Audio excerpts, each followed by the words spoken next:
Say it loud, say it free. Unraveling the mysteries of life. Hi, my name is Dee. And I'm Kate. And this is Let's Talk About It, the podcast where we hold space for things we don't always say out loud.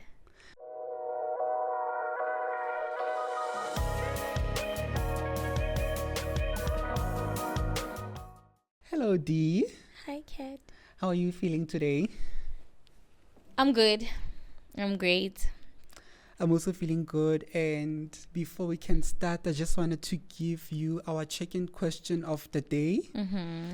And it says, what are you holding that no longer belongs to you? Ooh. What am I holding that no longer belongs to me? Yeah. That's deep. That's like traveling on the inside. Okay, let me think. I think that would have been shame. Mm-hmm. I think I held on to shame for so long, like shame that wasn't even mine. There have been situations that had happened in my life where I wasn't even in the wrong. Like, I've always, okay, not always, because I'm not perfect, but I'd like to believe that I always have the best interest at heart for people, for other people. And I never have like bad intentions towards other people. And then I meet people and then I realize that not everyone is like me. But then I would carry this shame that why do people see me like that, or why do people do such things around me? And unfortunately I don't have control over what the other person is doing or what they choose to do. So but I carried that shame to say mara ke eng ka nna e entseng hore wena o etse jwalo kapo acte jwalo. I think that would be shame. I think that would also be guilt. Wow. Guilt of choosing myself. You when you grow up, when you were like a people pleaser and you're trying to get out of that, and you're like, oh my gosh, now you have to disappoint people, and then you carry this shame, this guilt rather, that oh my gosh, like I am disappointing so many people, and people expect me to be a certain thing, and now like I'm guilty that you want me to do something for you, and I'm like choosing myself now, and I feel like this is not what I'm gonna do, and I'd carry so much guilt but now I'm learning that okay, no, I can't carry guilt, I can't carry shame that's not mine. I can't feel guilty for choosing myself, for doing stuff that make Dineo happy. Yes. And I'm not saying that no, be a horrible person.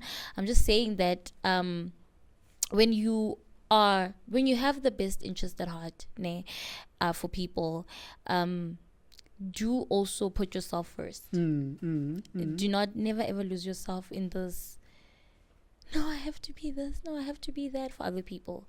But that would be that. But I no longer carry that. I think that I'm learning, okay, it's still there. I mean, it's a process. Yes, it's a process. But I'm still peeling down, and I think I'm doing well. What about you? Wow. I'm just glad that you got the awareness and you were able to start working on that element of yourself. Because for me, I found that right now, one thing that I'm still carrying in my life that doesn't belong to me anymore is the limitations that I still put upon myself.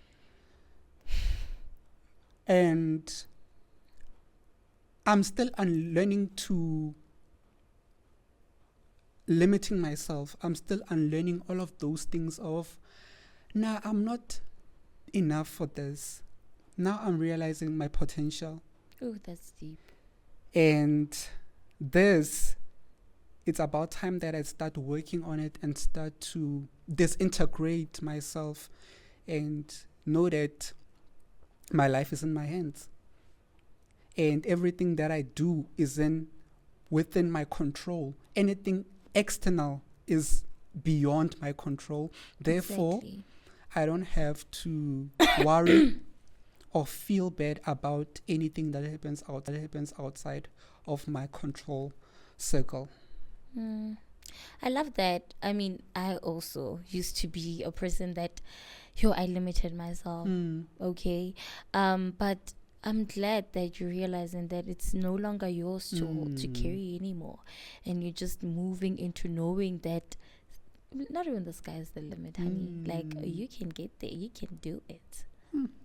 Thank you so much, Dee. It's a pleasure. Wow.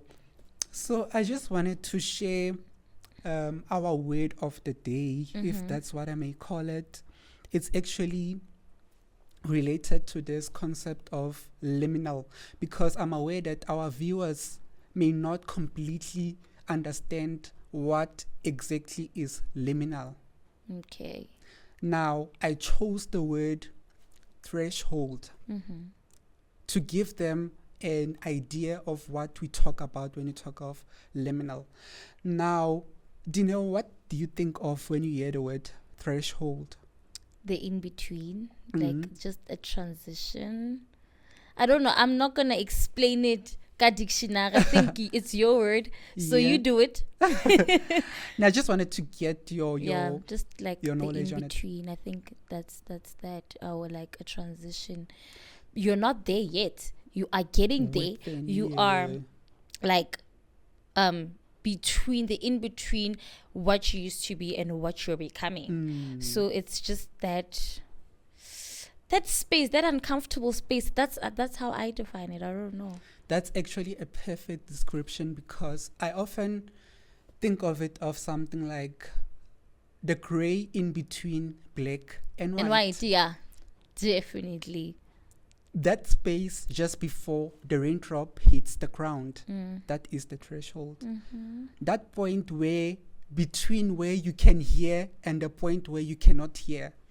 When you're just almost about to do something, that is the threshold. And today our discussion will be more or based on this threshold of becoming an adult. Okay. Now, our first question will be, how do you know you're becoming yourself and not just responding to expectations? Wow. Okay. Let me think. How do I know that I'm becoming myself?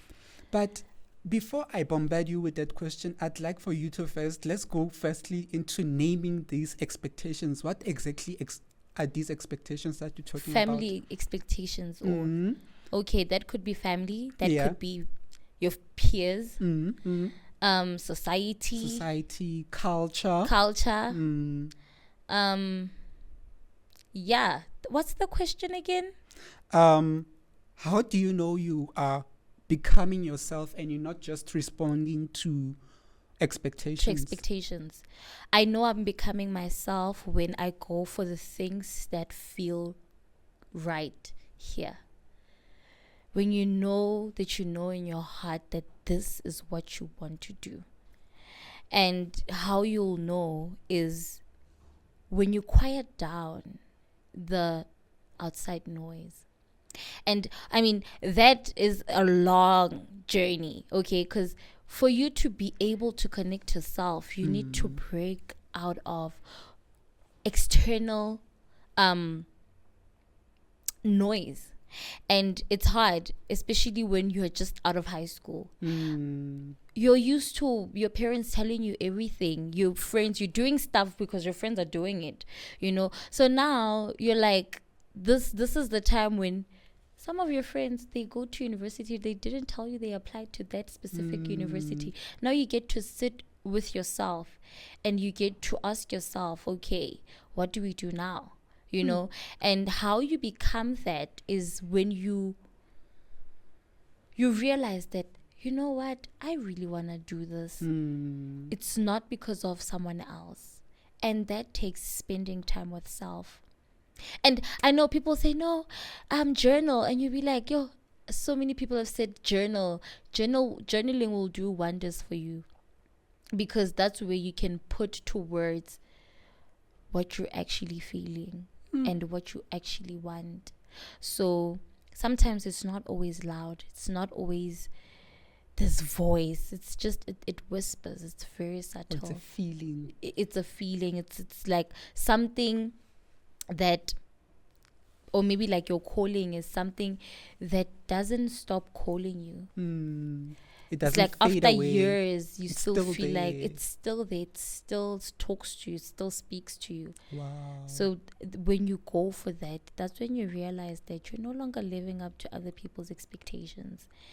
And also not living up to people's expectations means disappointing people. And that could sometimes make you feel like a failure. Sometimes you could feel like just because you can't show up, because you realize when you grow up, priorities change. And you can't show up the same way you used to. You can't just go and dance and whatever. When you realize, oh my gosh, you know what, actually groove is not for me, or actually going out at night is not for me, I'd rather sit in. That's when you realize that you're becoming more you, Yeah. and not the other person. Yeah, it's Wow. just that. You really answered my question. And actually, the way that you answered this question, it actually connects to the next section of this question, which is more about the in-between. Now, you were talking about the feelings that you feel when you are overcoming all of these expectations, or you are overriding all of these expectations that ngwana wako haye, you're supposed to go to school and graduate and come back to pay black tax. You're supposed to do this. You're supposed to study medicine, be a doctor, go to initiation school. But what if your heart is not there? Yeah. So there are those feelings that you feel in this phase, The in-between. the in-between, the threshold. With my experience, sorry to cut you off, with my experience, what I've felt is I felt loneliness more than anything. Having to step into what I truly wanted and who I really should be took a lot. And it took a lot of just, I said this before, losing so much. And loneliness was one of the things that you start feeling, because now you don't relate to other people anymore. You know, now you don't come off as cool or like whatever, because whatever eloreng inokopantse le batho banana ha e sa le discomfort, your discomfort. But learning to sit with discomfort makes you grow. Hey, discomfort is also one of the feelings that I've felt in my threshold. But it was also like just a lot of emotions at once, because I remember when I was literally grieving a version of me that was just shedding, and I was becoming this a new person, and I didn't know who this girl is that I'm becoming. It was hard, and shame. I could have like smoked it away, drank it away, but I sat in it, and it made me who I am today. Because so the shadow work is important. Yeah, Wow. that's it. Okay, I have a question. How did you navigate disappointing your family to find your own path? Oh my gosh. This question is so deep for me. I find it so deep because it actually takes me back to one of the biggest disappointments I once had in my life, not only for myself but for my family, was when I dropped out of uni. Say, child. Yeah, when I dropped out of uni, I just, my heart was so heavy. My heart was so heavy. I just didn't know. Like, I even felt like the way I was so the way that I felt like I disappointed them, I felt like they would cut me off, be like, we're no longer going to fund you or anything. We're no longer going to give you the support that we've been giving you. And only to learn that actually, yes, they were like mad at me. They were disappointed. But they were also like, this doesn't define you. Yeah. This is just a mistake that you've made, and we hope that you learn from it. And that was one of the biggest lessons that I've had. How would you have wished they showed up for you? I mean, I get that we love our family and all of that, but there's a certain way you would wish that people just show up for you. Honestly, I feel so lucky to say that they actually showed up for me. They showed up for me. They kept checking up on me like, hey, any plans that you are busy with since you are taking a gap year? Like, what are you doing? Applying for jobs. Here's a link. Apply here. There's a vacancy here. Come this side and apply this side. Hey, I had this. There's a learnership, all of that. They would give me that type of support. But not only that, they would check on me. How are you feeling since you've decided to take this break from school? And make this year worth it for yourself. Don't just take this break as a gap year. Actually take this year and try to actually find what went wrong and try to fix that, so that you know that moving forward, you would have chosen what feels right for you. And hence, I think the answer to your question is that I felt the most support from my family. They never let me feel inferior. They never let me feel like even the way I was expecting. I actually learned that you don't have to assume things. You don't have to assume that people will react in a certain way. Sometimes you just have to hope for the best and be honest. And honest actually helps. When you actually honest on the feelings that made you act in a certain way. Deep. You said something, honesty actually helps. I have, story for another day. Yes. But I've also realized that being honest with where you are and what you're feeling is helpful so much, because it also unloads you. It does. You said they said to you, you should figure out what went wrong. Would you want to unpack that? What do you think went wrong?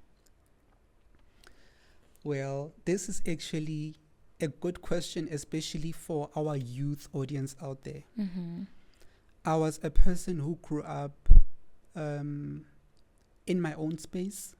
I was in a very comfortable zone, in my own comfort zone, and uni wasn't that. Especially for someone who comes from a township, uni can be a bit challenging, of course, but I found that I didn't know exactly what I wanted to do. I just wanted to go to uni for the sake of just going to uni. At the time, I hadn't thought about what exactly am I going to study there, and what exactly happens after I get my qualification. Real. So all of these things, they began to come back to me and they haunted me. I passed my first year, but it wasn't easy. But second year, that's where I realized it's actually because my coursework was also demanding a lot from my identity. They would ask, does your identity align with this? So my second year was very deep. It was actually digging into my identity, and that's where I realized I have no identity for this career. And that was like reality shattering for me. For the first time, I felt my reality. I felt like the ground had been removed from underneath my feet. And I get that. I began to tell my family, like, I'm feeling lost. I don't know what to do at this point. And they were like, just keep pushing. Try to just push through, and we'll try to help you at the end of the year, I couldn't even finish the year. I couldn't even finish the year. So one thing for sure that I would say and give to our audience out there is that before you take your decision to go into tertiary education, take some time to do some introspection, like really, really do an introspection. Don't just do something because your parents expect you to do it. Don't just do something just because you are expected to do it by your friends, by your culture. Do something because it's something that you want, but also you must also consider your living conditions. You also can't decide you want to take a long gap year, whereas you live in a less privileged background. You know that you'll have to do something to equip yourself within that moment, of course. I'm not advising people to stay lazy. I'm just saying that don't just venture into studies without actually knowing what you want to study.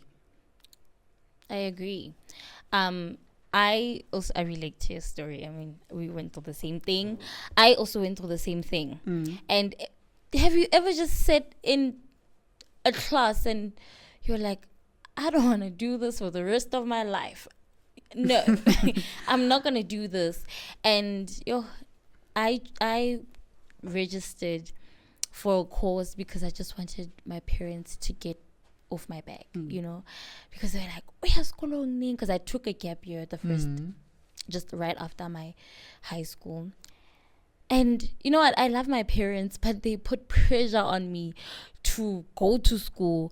And not that, I always say, it's not that I don't want to go to school. You know, I do want to, just not for what you want me to go for, you know. And Lina, I just decided one day that I'm not going back there. And you know what, I want to give you your flowers, because dropping out is not easy. Let me tell you something, that is not easy. That is the hardest thing. That is so hard, because now you have to think about everyone that you're disappointing. You're disappointing so many people. So many people are waiting for you to graduate when I drop out. And how about when I drop out, mental health?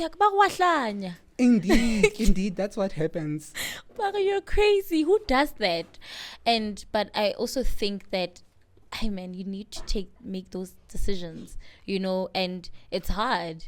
It's also like that gray area. Now I get tropila out. Now what? Now what happens? Now what? That sense of uncertainty is real, that you feel after dropping out. And you could even lose yourself in that, because now other people's expectations are so loud. There's a lot of pressure. Like, they will send you links, apply. Everyone in the family is so concerned.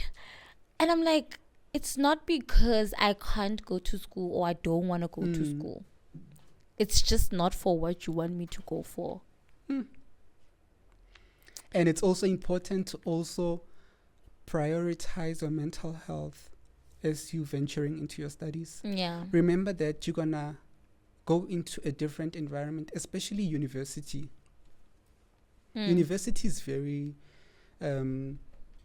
exposing. You learn a lot of things that you had not been exposed to before. And if you are from a poor, stable background where you are not grounded enough in what you are, you can lose yourself. You can lose yourself with the wrong crowd. You could. So it's important to prioritize your own personal mental health whilst also balancing your own studies with your social life. Yeah.